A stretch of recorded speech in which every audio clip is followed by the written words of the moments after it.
আমার মালিকে কয় আলহামদুলিল্লাহ, আমরাও কই আলহামদুলিল্লাহ, মালিকে কয় আলহামদুলিল্লাহ।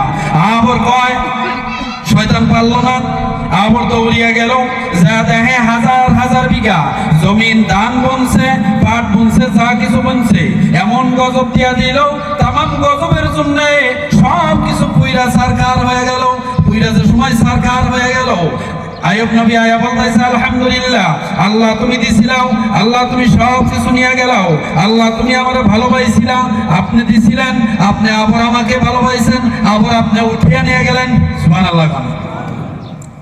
আবার আপনি উঠিয়ে নিয়ে গেলেন, আপনি ভালো ভাই আমারে দিছিলেন, আবার উঠিয়ে নিয়ে গেলেন, তাও তো আলহামদুলিল্লাহ কয়। শয়তান কয় না, এটা তো পারা গেল না, তাও আলহামদুলিল্লাহ কয়। তাহলে কি হাসাই ভালোবাসে নাকি? তাম জমিনের মানুষ যত আছে জানে কইতেছে হুজুর পাট শেষ হয়ে গেল, ধান শেষ হয়ে গেল, সব কিছু শেষ হয়ে গেল, এখন আমরা খামু কি? আমাকে তো খাওয়ার মতন কোনো কিছু নাই।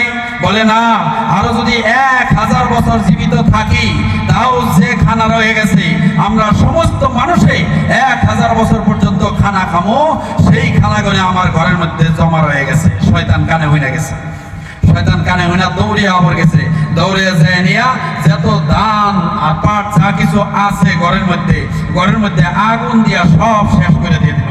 যে সময় ঘরের মধ্যে আগুন দিয়া শেষ করে দিল, আইয়ুব কইছে আলহামদুলিল্লাহ, আমার গরু গেছে তাও আলহামদুলিল্লাহ, আমার জমি গেছে তাও আলহামদুলিল্লাহ, আমার বাড়ি ঘর গেল তাও আলহামদুলিল্লাহ। আলহামদুলিল্লাহ শেষ করে না, তথাপি আলহামদুলিল্লাহ শুকর আদায় করেই আছে। যে সময় আলহামদুলিল্লাহ কই আছে, এখন শয়তান কয় এহান উপায় কি, এহান কি করার? এমন একটা বেমার ওনার মধ্যে ঢোকায়া দিল, ছোট্টকুনি একটা গুড়া হইলো, ওই গুড়ার মধ্যে যায় না খাইজানি দিছে, খাইজানি দেওয়ার পরে গোটাটা ছড়িয়ে গেছে। ছড়িয়ে যাওয়ার পরে এমন গন্ধ হয়ে গেল, গন্ধ হওয়ার পরে ওনার শরীরের মধ্যে পোকা আর পোকা হয়ে গেল। 3টা বিবি আছে, ওই 3 বিবির 2 বিবি নিজের স্বামীরে তালাক দিয়ে গেল, আর একটা বিবি রয়ে গেল। 2 বিবি ওনারে তালাক দিল, কি জন্য দিল? গন্ধ, জমিন নাই, রাজত্ব নাই, সব শেষ হওয়ার পরেও আইয়ুব নবী কইতেছে আলহামদুলিল্লাহ, আল্লাহ আপনি যা করেন ভালোর জন্যই, আপনি যা কিছু করছেন ভালোর জন্যই।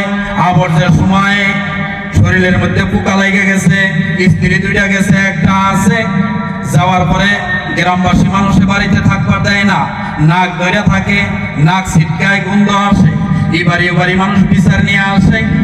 আইয়ুব নবীর নিয়ে ফাঁকে নিয়ে ফালিয়া দাও, বাড়িতে থাকলে বেমার আসবো, কারণ গন্ধ আসে, গন্ধ যদি বাড়িতে ছড়ায় তাহলে বাতাস নষ্ট হয়ে যাব। সমস্ত মানুষ ধইরা জঙ্গলের মধ্যে নিয়ে ফালিয়া দিল। খানা খাদ্য সব শেষ, খানা বন্ধ হয়ে গেছে, খানা কিচ্ছু নাই, একদম কিচ্ছু নাই, এত জমিদার আসার তার কিছুই নাই।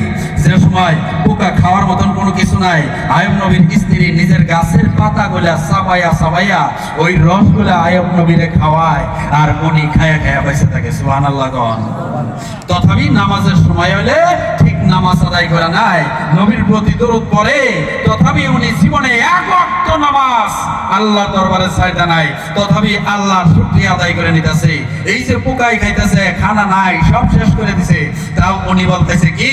উনি বলতেছে আলহামদুলিল্লাহ।